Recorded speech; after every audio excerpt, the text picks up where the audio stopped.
um brinde à pontualidade, não é? Vários cumprimentos aqui de boa tarde, boa tarde, boa tarde. Ok? Podemos começar, pessoal? Eu queria cumprimentar a todos os colegas da diretoria da Ordem dos Economistas, professor Wilson Rabai, professor José Dutra Vieira Sobrinho, professora Selma. O professor Manolo parece que não entrou, não é?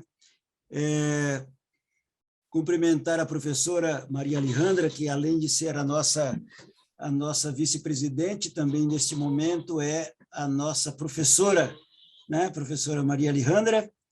E cumprimentar a todos os colegas economistas convidados, nosso pessoal de apoio, Monique, Carol, que também está conectada, Milene, que também está conectada, e dizer a vocês que já passou rápido. Hoje é nosso último encontro com a professora Maria Alejandra, que tem dado, não propriamente aulas, tem dado verdadeiros shows, né? Isso para nós tem sido magnífico.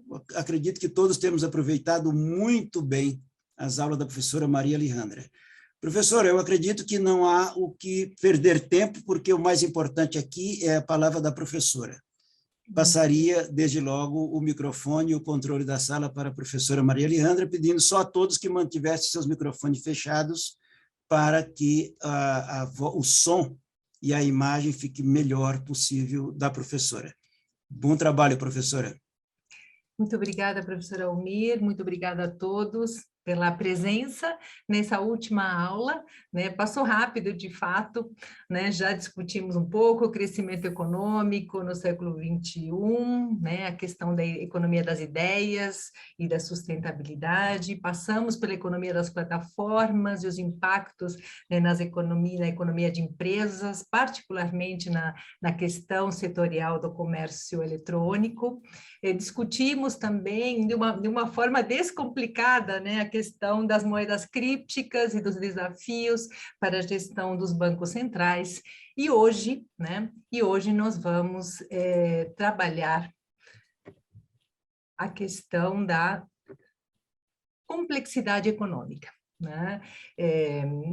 De que maneira? Vamos tentar abordar, né, o que é esse paradigma, né, da complexidade econômica, e também vamos aplicar alguns indicadores, né, vamos aplicar indicadores de maneira a interpretar, né, o momento, né, da economia brasileira, como é que a gente, a partir da complexidade econômica e de alguns indicadores de complexidade, podemos levantar algumas questões importantes que, de alguma maneira, retomam, né, os desafios que a gente colocou na primeira aula a respeito do crescimento econômico no século XXI.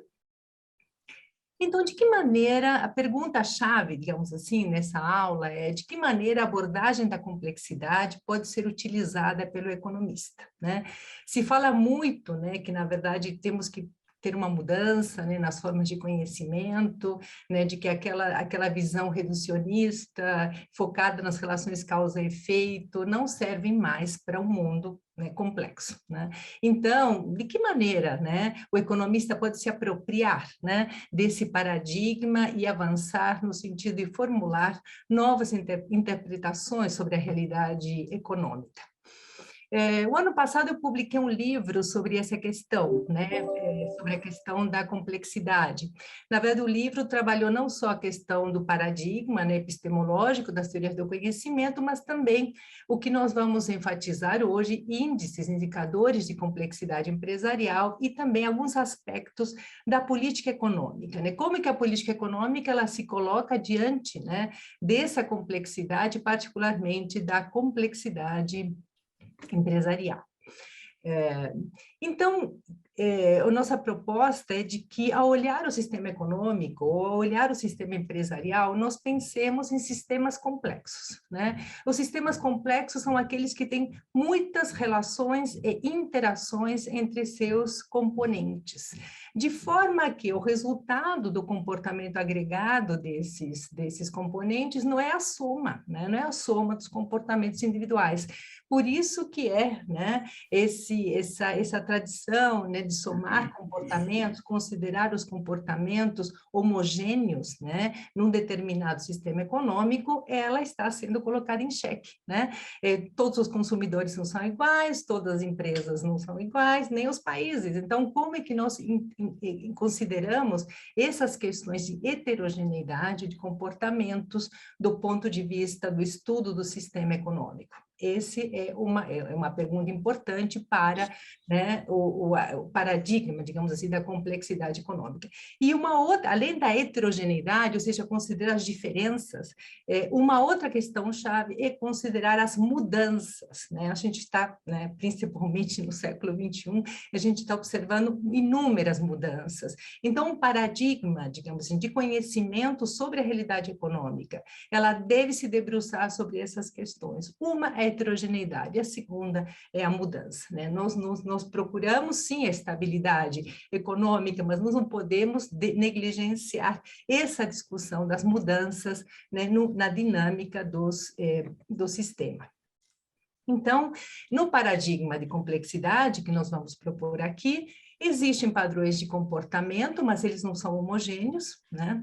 A incerteza é fundamental, ou seja, nós estamos tomando o tempo todo decisões no presente em função de um futuro incerto, que pode apresentar mudanças, e essas mudanças elas são caracterizadas como fenômenos emergentes, emergem, né, numa economia de mercado. Agora, tem diferenças, né, nas economias, nos sistemas econômicos, quanto à sensibilidade a mudanças, né? A gente viu muito isso na crise, né, da pandemia, né, Covid, né, principalmente agora no momento da recuperação econômica. Tem economias que estão se recuperando muito mais rapidamente, outras de uma maneira mais lenta. Isso mostra que há diferenças, inclusive, quanto à sensibilidade a mudanças.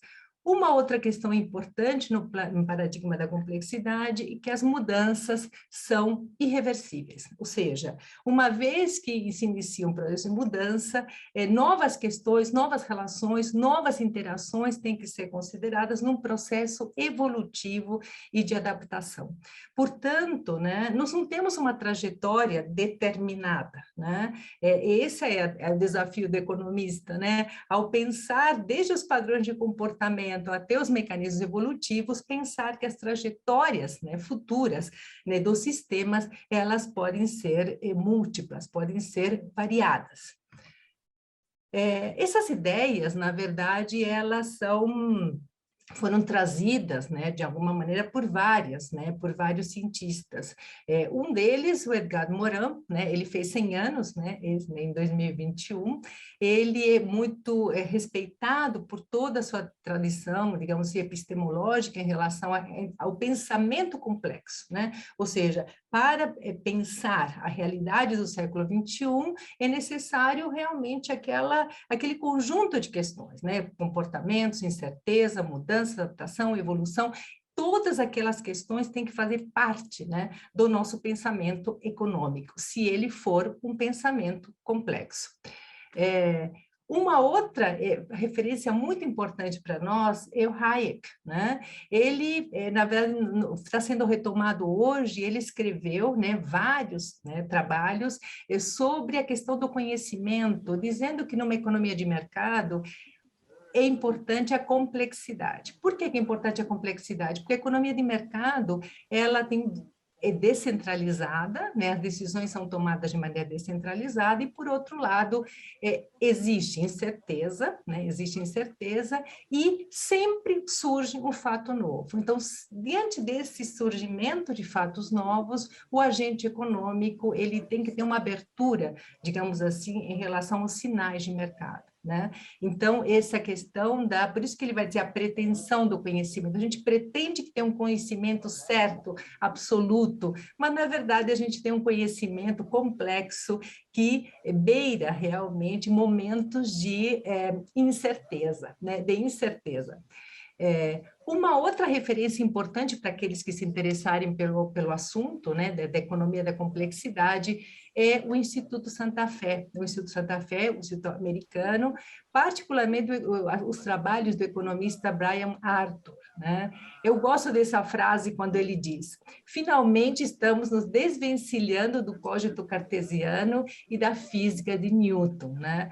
Já se falou muito que toda essa oferta e demanda, modelos de equilíbrio parcial, geral, eles estão muito, né, calcados no contexto da física, né, de Newton. Temos que superar, né, de alguma forma, essa forma de pensamento e introduzir, né, elementos que, de fato, às vezes são muito difíceis de modelar, né? São difíceis de modelar, mas o Instituto Santa Fé, ele tem feito esse trabalho, inclusive com muitos recursos computacionais, que permitem, inclusive, que se façam muitas simulações. Então, novas simulações, novas formas, né, de pensar a relação entre as variáveis fazem parte desse trabalho do Instituto Santa Fé.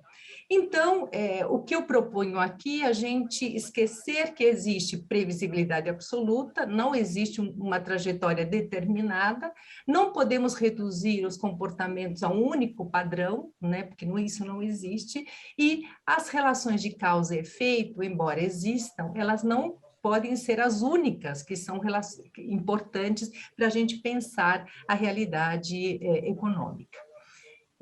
Então, com esse pano de fundo, né, que eu acho que é um pano de fundo importante, né, para o economista hoje, né, pensar a complexidade da realidade econômica, pensar realmente os desdobramentos que isso tem para a tomada de decisão, vamos apresentar agora alguns indicadores, né, da complexidade empresarial, né? A complexidade empresarial entendida aqui, né, como um aspecto importante, né, do estudo das empresas, né? A Harvard Business Review, né, faz um tempo, já apresentava, né, a necessidade de abraçar a complexidade, né? Por quê? Porque tem que se entender a empresa enquanto um sistema, né, dinâmico, mas enquanto sistema dinâmico, um sistema em evolução e em evolução adaptativa e complexa, ou seja, um sistema que não tem uma trajetória determinada, que está marcada pela incerteza e que várias trajetórias são possíveis, mas claro que isso vai depender muito da tomada e de decisões da própria gestão empresarial. Já vimos, né, na aula 2 como as empresas têm que se adaptar à economia de plataformas, né? As empresas que não se adaptarem a essa complexidade, por exemplo, do comércio eletrônico, claro que elas vão ter seu desempenho muito prejudicado do ponto de vista da evolução da realidade econômica, né? A criação de valor nessa empresa, que é o objetivo final, como nos vimos, né, já também numa das aulas, que o lucro é um aspecto da criação desse valor e, portanto, o valor é o fenômeno complexo que tem que ser estudado, né, na trajetória de uma empresa. Tem N componentes, né? Tem vários: tecnologia, informação, gestão de dados, qualidade, marca, inovação, principalmente, né? A questão cultural, né? A questão das pessoas, né? Tudo isso faz parte, né, da gestão de valor. Na gestão de valor, né, quando se pensa o valor quanto um fenômeno complexo, claro que a empresa ela vai ter que gerir riscos, né, para tomar decisões e criar valor. E aí nós temos diferentes dimensões dos riscos, o ambiente interno, o ambiente externo, e esses riscos, de alguma maneira, e as variáveis a eles relacionadas, na gestão e no desempenho das empresas, eles tentaram ser captados por indicadores, né? Claro que são indicadores estatisticamente muito complexos, porque eles levam em consideração muitas variáveis, mas é uma tentativa muito interessante. Eu queria envolver vocês agora nessa dinâmica, né, de entender, né, os indicadores, aplicá-los, né, e poder interpretar, né, a sua relevância para a economia brasileira, né? O primeiro indicador, né, que eu chamaria atenção, o indicador de complexidade econômica, né? O indicador de complexidade econômica, ele mede o potencial de crescimento, né, de uma economia baseado nas inovações, baseado na intensidade tecnológica daquela economia quanto à pauta de exportações, né? Então, esse indicador de complexidade econômica, ele relaciona potencial de crescimento com inovações, mas não é para todos os setores de economia, é para o setor exportador. Mas se acredita que, né, num contexto de globalização, né, o indicador de complexidade econômica associado às exportações sinaliza a capacidade de inserção internacional dessa economia, né, no século XXI, né, que, afinal de contas, é o século da economia das ideias, é o século das inovações. Então, o potencial de crescimento vinculado à inovação para inserção internacional. Então, vejamos como que o Brasil está e do que diz respeito a esse indicador, né, de complexidade. É um indicador que, para vocês também, se vocês se interessarem por maior aprofundamento, ele é resultado das pesquisas do MIT, de Harvard, né? E os líderes, né, do projeto do MIT são Hidalgo e Hausmann. Esses dois economistas, eles têm realmente sido líderes da construção desse índice de complexidade econômica, né? E o Brasil, né? Como está, né, no cenário do índice de complexidade econômica, né? Infelizmente, a economia brasileira está ficando menos complexa do ponto de vista, né, desse índice de complexidade econômica, né? Em 2017, a nossa posição era a 37ª, né? Em 2019, que é o último dado, né, que foi apresentado, ele cai para a posição número 53, né? Nós sabemos que a pauta de exportações brasileiras, ela está se diversificando, mas ainda é uma pauta que, do ponto de vista desse indicador de complexidade, ela contém pouco conteúdo de inovação. O professor Paulo Gala, da GV, ele tem trabalhado a complexidade econômica centrada nesse índice, centrada nesse indicador de complexidade da inovação, vinculada à inovação e às exportações. E realmente, então, a complexidade econômica do Brasil, o gráfico mostra que ela está caindo, ela não para de cair, né, depois de 2011, quer dizer, a década a última década foi uma década muito ruim do ponto de vista da complexidade, e o último dado de 2019, quando a gente vê a posição, né, a Índia supera o Brasil em termos de conteúdo tecnológico das exportações, né? O primeiro país do ranking é o Japão, né? O Japão é um país que, segundo esse indicador de complexidade, tem o maior conteúdo tecnológico nas exportações. O segundo país é a Suíça, o terceiro é a Alemanha, em 11º lugar os Estados Unidos, e a China se aproximando, né, dos Estados Unidos a cada ano, né, e em 2019 ocupando o 16º lugar. O que realmente aconteceu em 2019, a Índia estava atrás do Brasil, né, mas a Índia passa a superar o Brasil do ponto de vista do conteúdo tecnológico das exportações, né.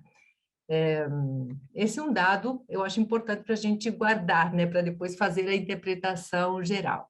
Existe um segundo indicador importante que eu considero para o mundo empresarial, que é o indicador de complexidade corporativa, né? Esse indicador, ele mede a relação entre as condições institucionais de um país, né, e o desempenho empresarial, né? De que maneira, né, na verdade, procura captar de que maneira nessa perspectiva da complexidade, né, nessa perspectiva de que estão várias, né, variáveis relacionadas, interdependentes, interrelacionadas com mudanças, né, ao longo da evolução, como é que as condições institucionais afetam o desempenho empresarial, né?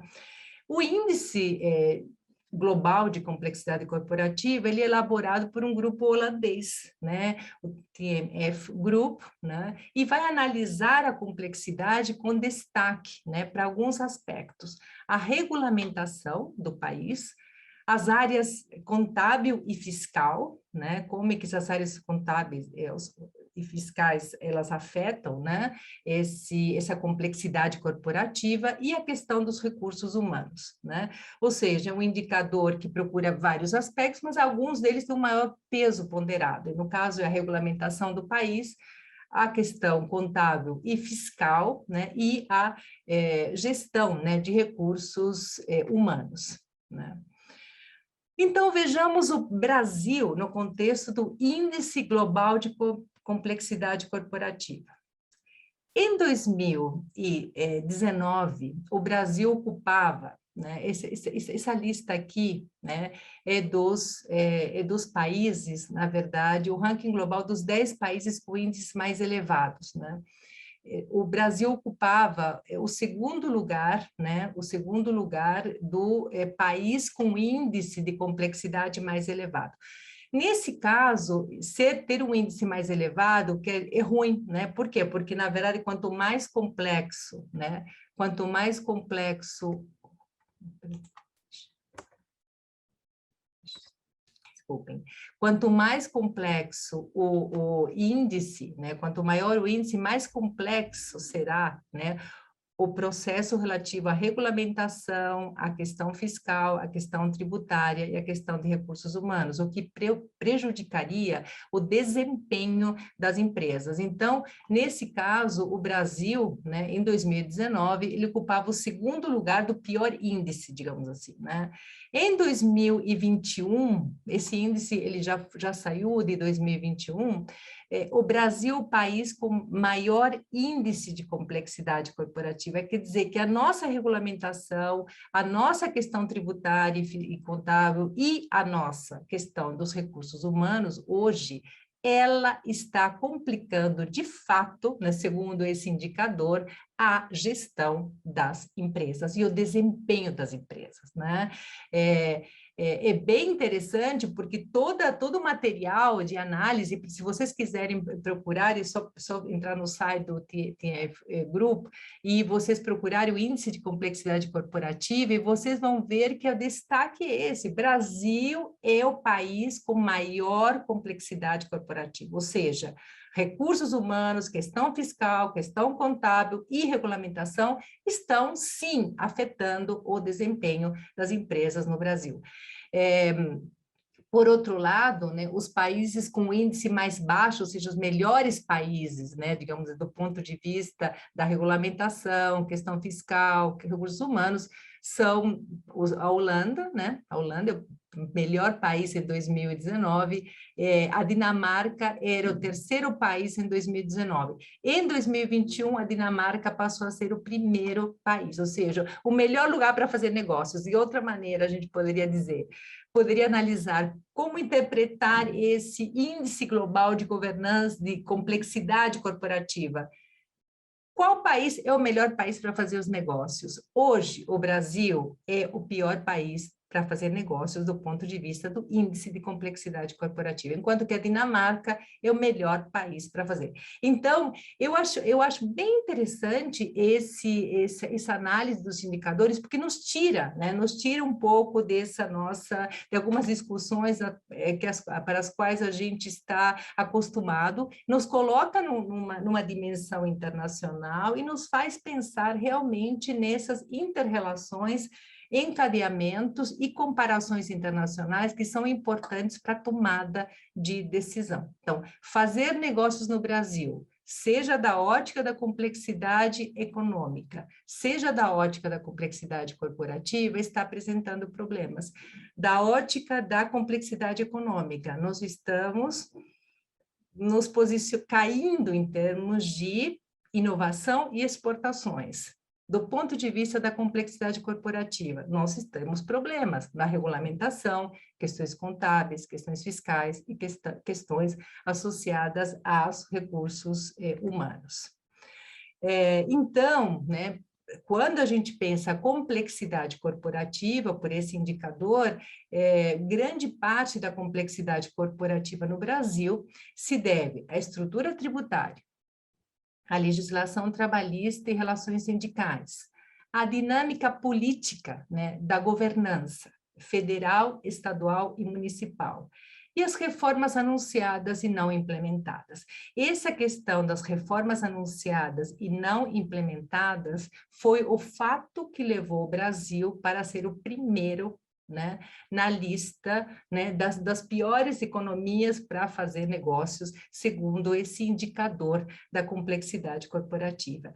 Até 2019, a gente enfatizava os relatórios, né, desse TMF Group, enfatizavam muito a questão da estrutura tributária, da questão trabalhista e a dinâmica política da governança. Mas, a partir de 2021, eles colocaram explicitamente reformas anunciadas e não implementadas. E isso realmente atrapalhou ainda mais o desempenho desse indicador.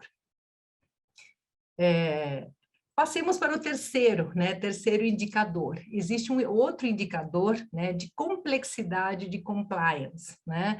Nós sabemos que a questão da compliance, ela se tornou um aspecto importante da gestão das empresas, né, principalmente em contexto de globalização, onde na verdade, e de abertura, né, de capital das empresas, ou ainda de participação de fundos, né, de private equity ou de fundos, né, de venture capital nas empresas, se tornou importante. É necessário ter mais transparência, né, na gestão. Então, esse indicador de complexidade de compliance, ele vai medir, né, de uma maneira, como eu disse a vocês, mais sofisticada, porque são múltiplas interações, né, entre as variáveis, a relação entre as práticas e o desempenho empresariais e os requerimentos de compliance de cada país, ou seja, como é que os requerimentos de compliance, eles estão interagindo com as práticas e o desempenho empresarial, né? No caso do índice, também um índice global, tem comparações internacionais, e esse índice é apresentado nas comparações internacionais por regiões, né? Então, nós teríamos, né, a região da América Latina, né? A América Latina mal posicionada do ponto de vista da complexidade de compliance, né? Por quê? Porque se avalia que toda essa mudança requerida hoje pelas exigências da globalização, transparência, enfim, compliance, né, de uma maneira síntese, elas foram assimiladas de uma maneira muito lenta, né, pela América Latina, em relação a outras regiões do mundo, né? Então, por isso que nos países da América do Sul, né, por exemplo, o processo de redução da complexidade de compliance, né, ele tem sido muito lento e muito oneroso, né? Então, quando a gente pensa esse desempenho, né, o Brasil também está mal posicionado, né, porque não faz parte do grupo de melhores, né, dos melhores, pelo contrário, né, faz parte do grupo de países da América Latina que apresentaram um processo de adequação, né, lento e oneroso, né? Claro que a Argentina, do conjunto da América Latina, realmente a Argentina, ela ocupa um lugar realmente pior ainda que o Brasil. Mas o Brasil também não está bem posicionado em relação a esse indicador de complexidade de compliance, né? De compliance. Novamente, quando se analisam, né, os elementos ou as variáveis que mais influenciaram esse resultado, né, do indicador de complexidade de compliance, se chama atenção para procedimentos burocráticos no país, a relação entre a política e a economia, novamente essa questão da governança, né?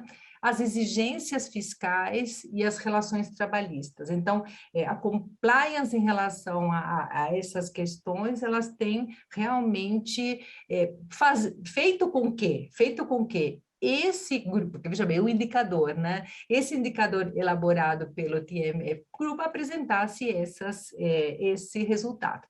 Claro que todo indicador pode ser questionado, mas eu estou colocando para vocês aqui o que mais, né, tem se apresentado, né, do ponto de vista internacional para fazer uma análise global, digamos assim, do posicionamento competitivo, né, das empresas e dos atrativos, digamos assim, né, para o investimento.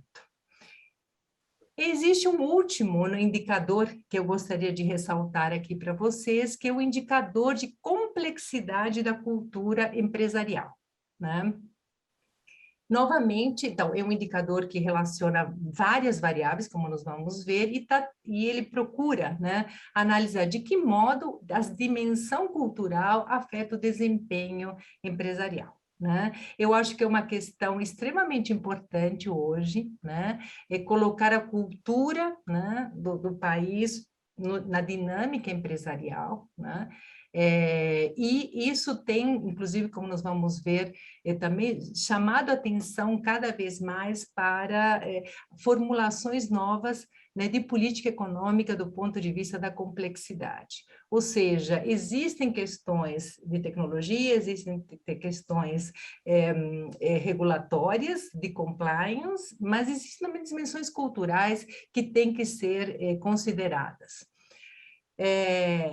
É bem interessante esse indicador de complexidade empresarial, porque ele leva em conta 14 aspectos, digamos assim, da dinâmica cultural, né? A confiança, a felicidade, digitalização, religiosidade, a facilidade para fazer negócios, a liberdade econômica, a corrupção, né? A liberdade de imprensa, o índice de desenvolvimento humano, o trânsito internacional, né? Aí, professor Wilson, a especialidade do professor Wilson, a questão do turismo, a taxa de alfabetização, a posição na economia mundial, a orientação, né, para a comunidade e a ênfase na igualdade social. Ou seja, seriam alguns aspectos, algumas economias estão mais interessadas, né, muito interessadas na questão da liberdade de imprensa, outras têm problema, como isso afeta, afinal, né, a questão do desempenho empresarial, e isso tudo vem sendo trazido à tona pelo indicador de complexidade da cultura empresarial. Agora, antes de entrar nos resultados do indicador, eu queria chamar a atenção para duas figuras que são bem interessantes, né, na história do pensamento econômico do Brasil. Uma é Roberto Campos, outra é o professor Celso Furtado. Ambos, os dois, chamavam atenção para a questão cultural. Né? Bem interessante. O Roberto Campos, desde sempre, desde os primeiros trabalhos, enfatizou que questões culturais, comportamentais afetam as instituições e afetam, assim, o desempenho da economia de mercado. E o professor Celso Furtado, um dos últimos livros dele, ele chama atenção para isso, né? Quer dizer, a política econômica não... Ela tem limites, né? Às vezes até diante da questão comportamental, né? Então ele propõe um repensar, né, da cultura brasileira, né? Ele já estava bem ciente de que as transformações culturais seriam profundas. Eu acho muito interessante o Celso Furtado, como ele em alguns momentos ele realmente percebeu, né, que essa dinâmica da globalização e a dinâmica das mudanças comportamentais seriam fundamentais para o desempenho econômico, né? Então, vejamos a complexidade da cultura empresarial, né? O Brasil, né, ele está classificado como 33º, né, em termos de facilidade, né, ou dificuldade da complexidade da cultura empresarial. Novamente, a Dinamarca, né, aparece em primeiro lugar, não só como o primeiro país de complexidade, né, que é o país mais fácil de fazer negócios, como também um país fácil, né, em termos culturais, poder fazer negócios. Né? A Holanda aparece também no 4º lugar aqui, ou seja, a cultura holandesa facilita, né, os negócios. A China está muito próxima hoje dos Estados Unidos, aqui temos, do ponto de vista de fazer negócios, olha só, isso realmente é uma mudança bem considerável no cenário internacional, e nós temos o Brasil em 33º lugar. Agora, o importante aqui é que para chegar nesse resultado, né, nesse resultado do Brasil, 4 aspectos, né, foram ressaltados. Um deles é a digitalização, o avanço da digitalização na economia e na sociedade brasileira, né? Eu acho que nós temos desigualdades importantes do ponto de vista dessa dinâmica digital, e essa digitalização é um fator, né, que teve peso, digamos assim, no resultado. O segundo é o Índice de Desenvolvimento Econômico, né, desenvolvimento humano, né, desculpe, desenvolvimento humano. Esse também é um outro fator importante nessa dinâmica da cultura empresarial. O terceiro elemento importante para termos tido essa classificação foi a corrupção percebida nos serviços públicos, né? E a quarta, né, a quarta questão relevante é a orientação para a comunidade, né? Então, é interessante porque a gente chega a alguns elementos culturais que a gente realmente são desafiadores, né, nesse momento da vida política e econômica nacional, e que fazem parte, né, de estudos internacionais, de estudos comparativos, de estudos que estão tentando pensar diferente essa nossa realidade, e aparece, né? Essas questões aparecem. Então, nos chamam a atenção para a gente avançar um pouco mais nesse processo, né, de análise, né?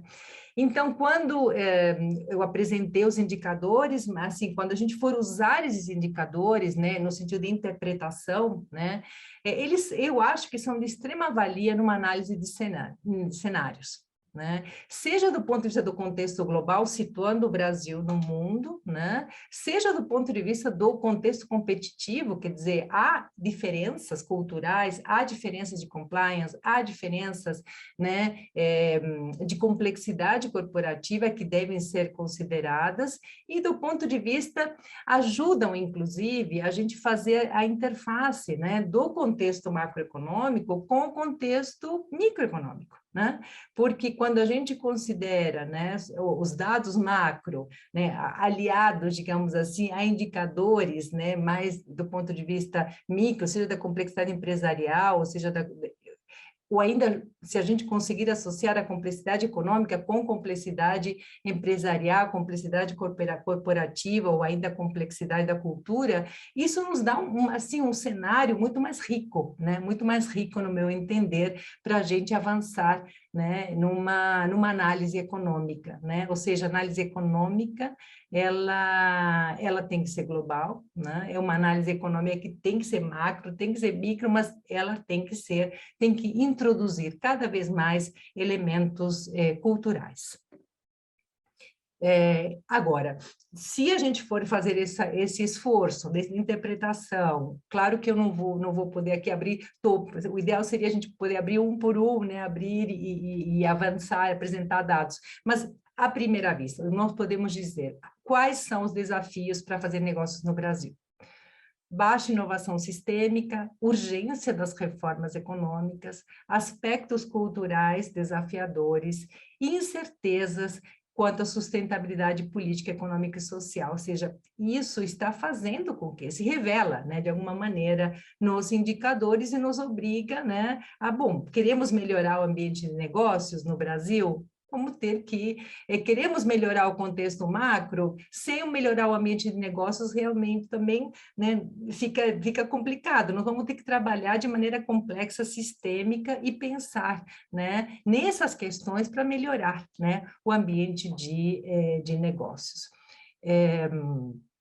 Eu só queria aqui, eu queria deixar um espaço para perguntas, né, que os temas são instigantes, mas eu só queria colocar que esse desafio, né, de articular as questões empresariais com as questões macroeconômicas, ela está sendo pensado, né, está sendo pensado pela OCDE, né?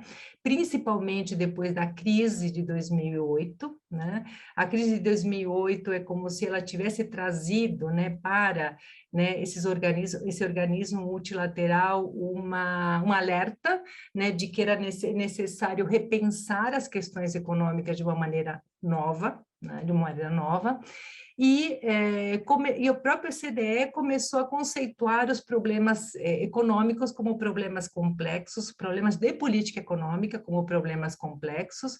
A sustentabilidade, sem dúvida nenhuma, é um problema complexo, e é uma expressão que vocês podem ver também, né?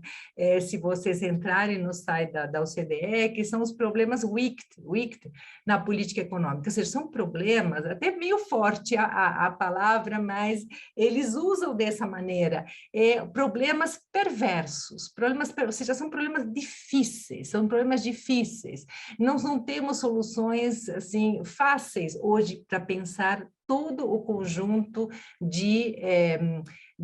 da problemática associada ao desenvolvimento sustentável, como eu disse, que está associada, por sua vez, a toda uma dinâmica de um novo ambiente de fazer negócios. Então, só para resumir, né, há uma nova orientação, né, dessa política econômica, de que os stakeholders, né, bem na linha, né, da governança empresarial, essa governança macro, né, uma governança também voltada para múltiplos stakeholders, onde as instituições, comportamentos e cultura têm que ser considerados. Né? Por isso que eu disse a vocês que está ao movimento de transformação, quer dizer, a economia e cultura, temos que pensar cada vez mais isso, não tem como. A própria OCDE nos alerta de que é necessário realmente incorporar, né, a questão de comportamentos e cultura e a incerteza, né, que a falta de previsibilidade que a gente tem, né, na tomada de decisões. Em relação a essa questão, e para nós economistas, né, tem vários elementos interessantes, por exemplo, de que talvez a gente não consiga, de fato, quando a gente pensa, né, nos problemas macro de desenvolvimento, ou ainda no ambiente de negócio, a gente não vai conseguir erradicar todos os problemas, né? Talvez a gente tenha que mitigar os problemas, né? Bom, mas então vamos trabalhar no sentido da mitigação, vamos trabalhar no sentido de mitigação, talvez seja mais realista, né? Trabalhar no sentido da mitigação do que já propor uma erradicação no curto prazo, né? E outra questão muito importante para o economista, e vai bem, acho que essa é a linha, me parece, que era proposta pelo Celso Furtado, que não há soluções universais, quer dizer, aquilo que é bom vai ser válido para o Brasil melhorar o ambiente de negócios, né? Talvez não seja o melhor para a Dinamarca, que é o melhor país hoje do ponto de vista de fazer negócios. Então, nós não temos essa solução universal, que coloca um enorme desafio para o economista, né? Ou seja, ele tem que ter esse quadro todo, mas ao mesmo tempo conhecer muito bem essa nossa realidade, né? Do ponto de vista dessas várias dimensões da complexidade, seja de compliance, seja corporativa, seja cultural, porque senão a busca de soluções, ela também se torna, né, inócua, né? Se torna inócua. Agora, nessa busca de soluções, a OCDE está chamando muito atenção, como eu disse a vocês, para a questão das novas competências e as mudanças de comportamento, né? Eu acho que isso faz todo sentido com o que a gente vem falando desde a primeira aula, né? Nós estamos num século em que a questão da economia das ideias, né? A questão das mudanças, a questão da alta frequência das mudanças só vai poder ser enfrentada, né, nem que seja, né, do ponto de vista de uma mitigação dos problemas, se novas competências e mudanças de comportamentos acontecerem, né? Tanto é que todo o esquema hoje, se vocês forem consultar, todo o esquema da política econômica, né, da OCDE é assim: se analisa o comportamento, se define estratégias, se fazem intervenções de cunho comportamental e para promover mudanças. Não adianta querer mudanças sem né, mudanças econômicas, né, se não houver mudanças de comportamentos. Claro que é polêmico, né, esse tema é polêmico, mas eu acho que talvez seja realista no sentido que a gente vinha questionando desde a aula passada, que nós trabalhamos muito, né, os economistas, com mecanismos de transmissão, mas esses mecanismos de transmissão, eles não são automáticos, eles estão permeados por comportamentos, estão permeados por incertezas. Talvez seja interessante a gente começar, né, a repensar esses mecanismos de transmissão e introduzir, né, essas questões de mudanças, né, seja das competências, seja dos comportamentos, para que os objetivos, as metas, eles sejam alcançados. Então, é uma nova forma de governança das políticas, né? E essas novas formas de governança, elas supõem que existirá uma adaptação e que não haverá, digamos assim, choques, né? Não são choques econômicos que vão resolver o ambiente de negócios, por exemplo, né? São mudanças incrementais e adaptativas que vão fazer com que, se mudar o ambiente de negócios, claro que o desempenho macroeconômico do país também vai melhorar. Então, se fala muito de que o economista estava muito acostumado a uma visão, né, top-down, ou seja, decidimos e fazemos. Não é isso, decidimos e fazemos. Será que nós não temos que realmente fazer um esforço novo, né, de decidir após realmente tomada de consciência de todas essas questões da realidade, com esses novos indicadores, para que possamos decidir, mas também considerar mudanças, considerar comportamentos, considerar consequências não previstas, enfim. Bom, então, eu vou finalizando aqui, só com uma frase, né, bem polêmica, né, para a gente iniciar, abrir um espacinho para uns 10 minutos para perguntas.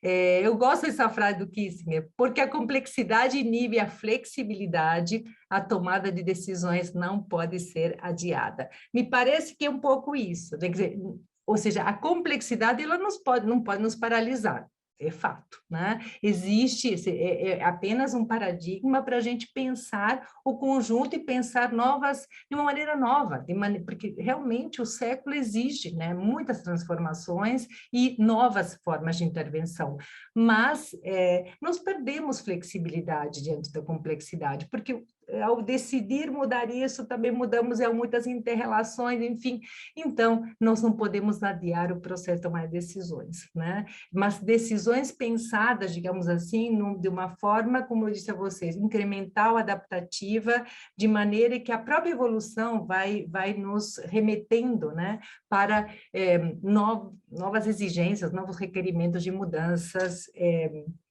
para que os objetivos finais sejam alcançados.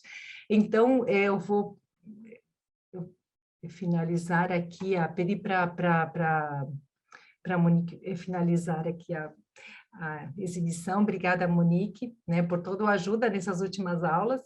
E agora vamos abrir, professora Almi, para algumas perguntas, pelo menos uns 10 minutinhos, para depois dar tempo de fazer o encerramento e já encaminhar para, né, o próximo momento EB com a professora Selma. Obrigada pela atenção.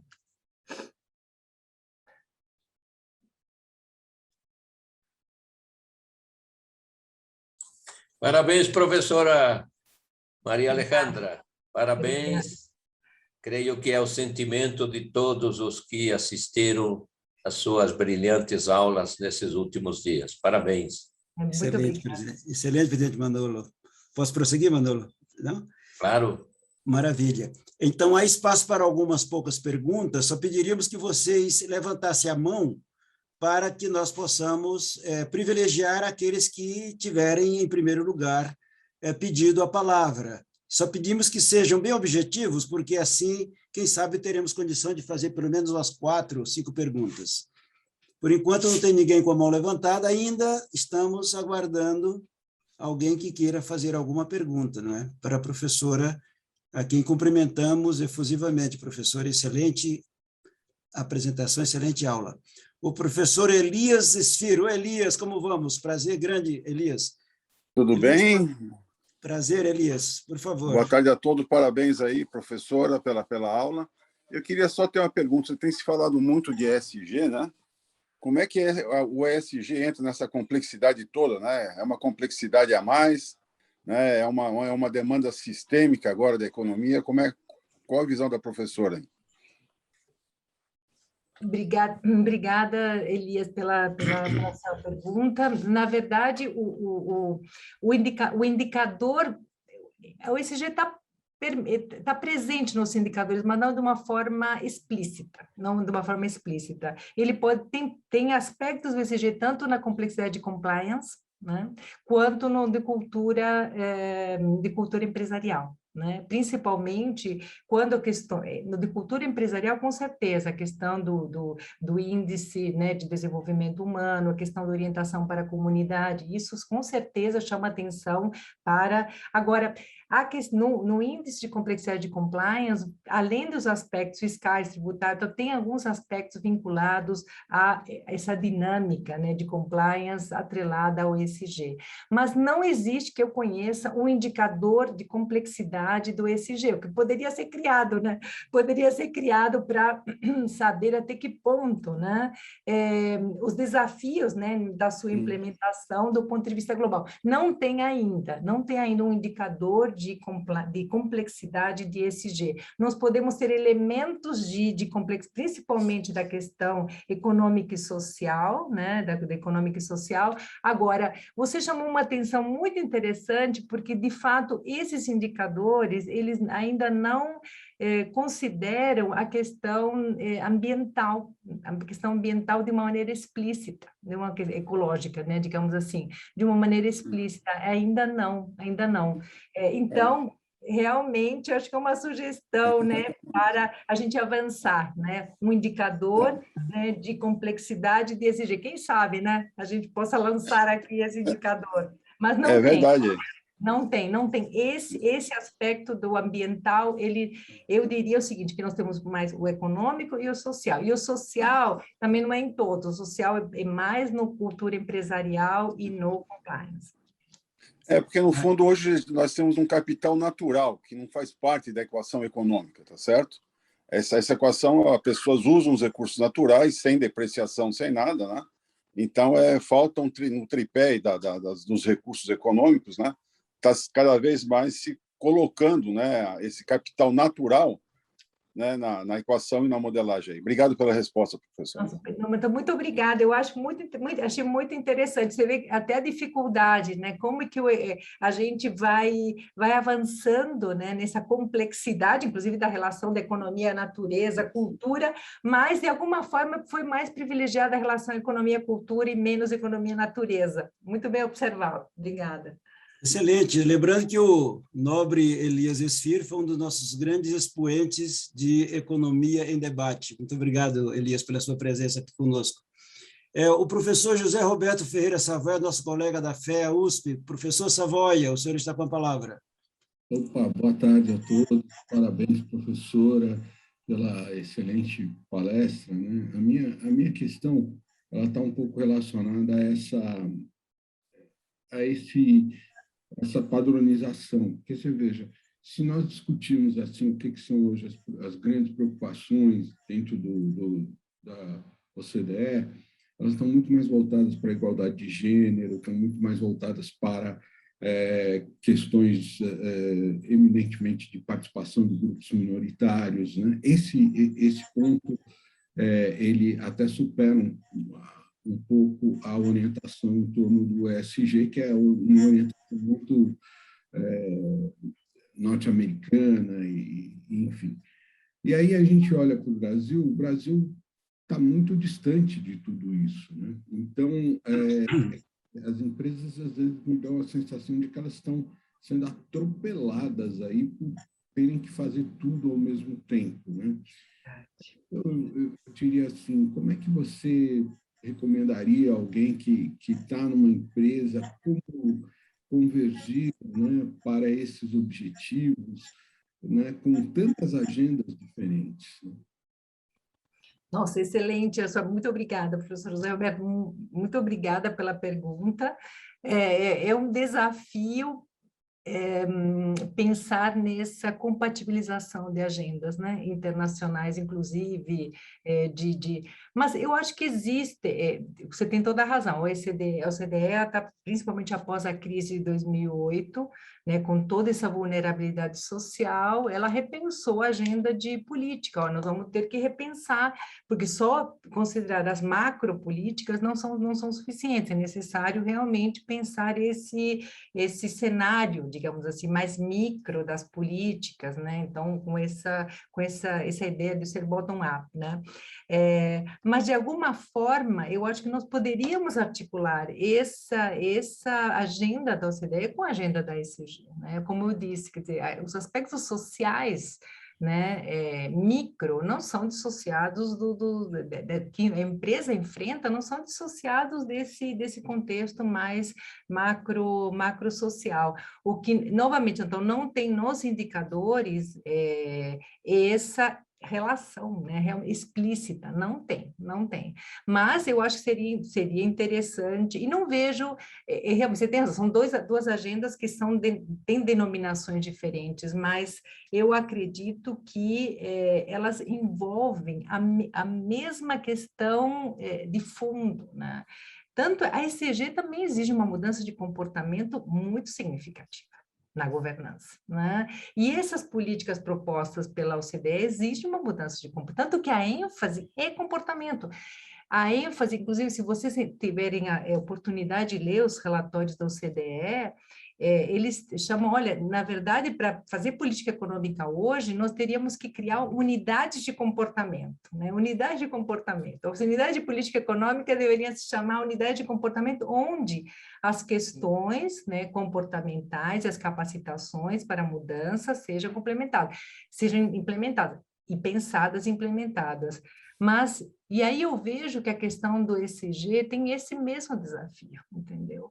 Quer dizer, não está articulado do ponto de vista formal, mas eu acho que a gente está pensando aqui, eu acho, nossa, um espaço extremamente importante para a gente pensar isso, acho que a Ordem dos Economistas pode muito contribuir para isso ainda, é a questão da gente pensar essa possibilidade de interação, né, entre uma agenda, né, da OCDE e a agenda da ECG, para a formulação de indicadores que possam ajudar o Brasil, porque, olha, realmente o quadro é bem desanimador. E eu acho muito interessante, porque ao apresentar para vocês esse quadro, né, por indicadores de complexidade, a gente foge de algumas discussões, assim, locais, né? Quer dizer, não é uma discussão, não estamos aqui, uma questão de grupo A, grupo B, estamos dizendo o seguinte, é assim que o mundo está nos vendo, é assim que está sendo, né, mensurada a questão, né? Então, nos dá elementos que reforçam,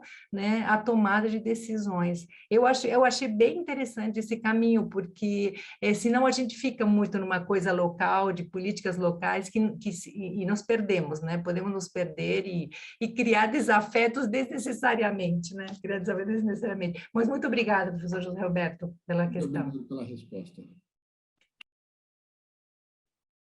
Então, agora, professor Almir, eu acho que nós vamos você vai ter que encerrar.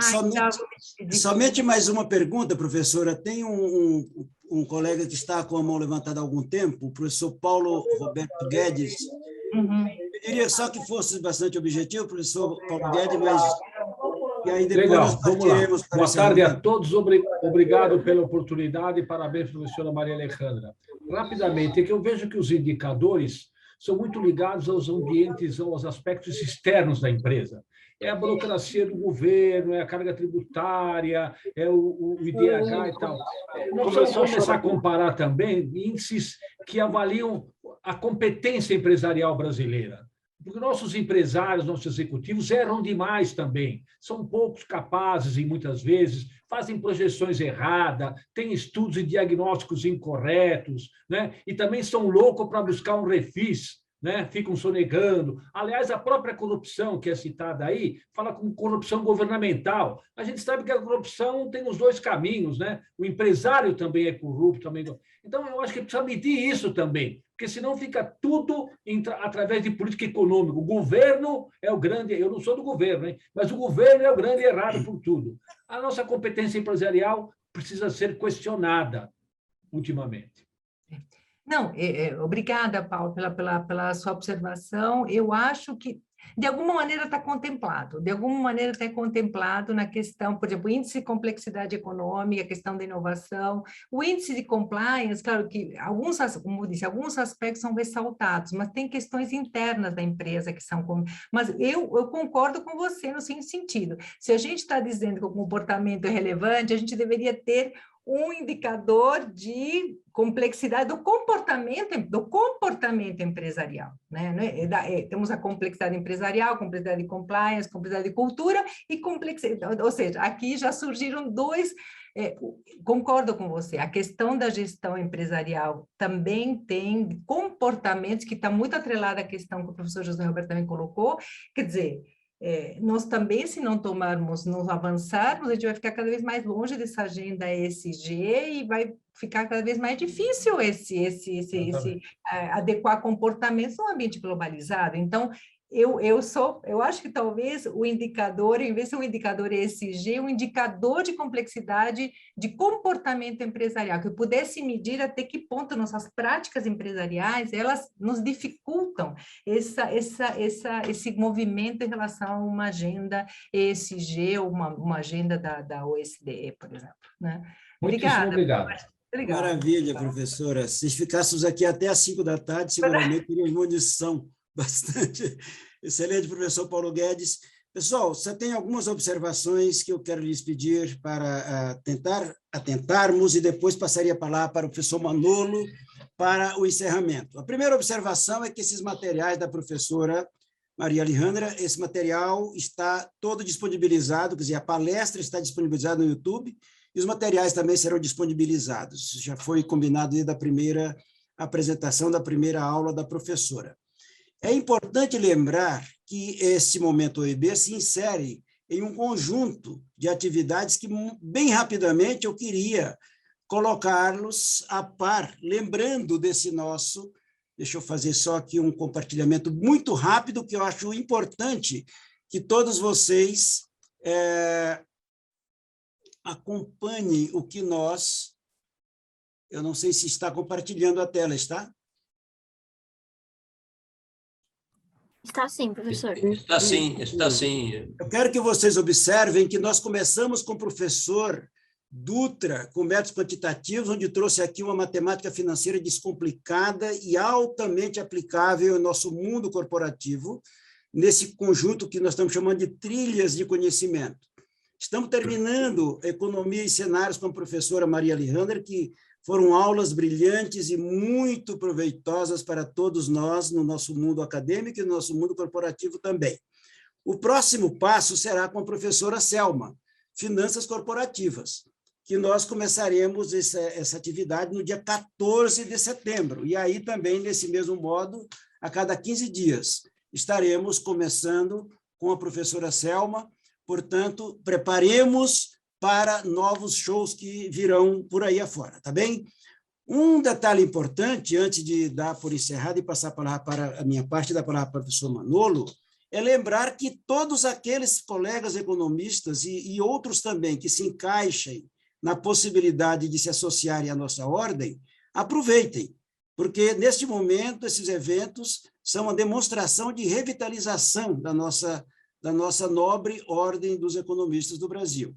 É uma grande oportunidade que nós esperamos que todos aproveitem e se associem, aqueles que ainda não forem associados.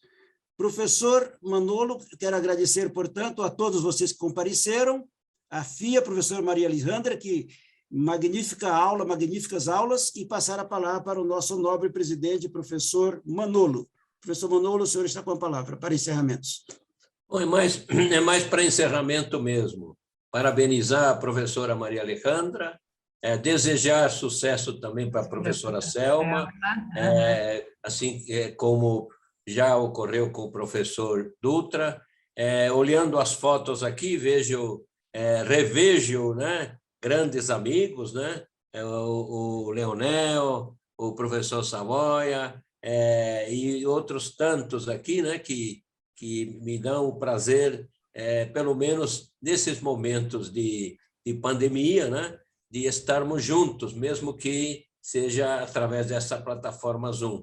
Então, o professor Almir já colocou o nosso próximo tema, que vai ser com a professora Selma, e aguardo vocês, todos vocês inscritos novamente para estas aulas, que são as próximas, mas temos uma programação muito de excelência ao longo também de outros dias do mês.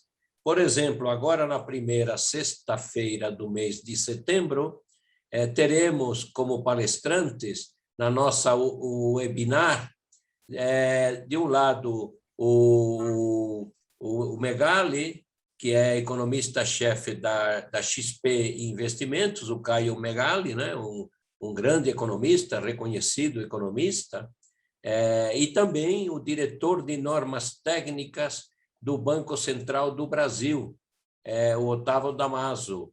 Então, convido vocês para assistirem essa webinar, e lembrando que não só temos essa, uma vez por mês, já temos também uma programação para o mês de outubro, temos uma programação para novembro, e já dezembro está acertada a palestra do Maílson da Nóbrega. Então, eu convido vocês não só para assistirem, participarem conosco dessas aulas espetaculares que nos estão sendo apresentadas pelo professor Dutra, a professora Maria Alejandra, e também, tenho certeza, com a professora Selma, e aguardo vocês nas próximas webinar aqui da Ordem dos Economistas do Brasil. E estando tudo justo e perfeito, podemos encerrar a nossa palestra de hoje. Excelente. Tchau, pessoal. Parabéns, parabéns, excelente, gente. Muito obrigado. Muito bom, muito obrigada. Excelente, muito bom.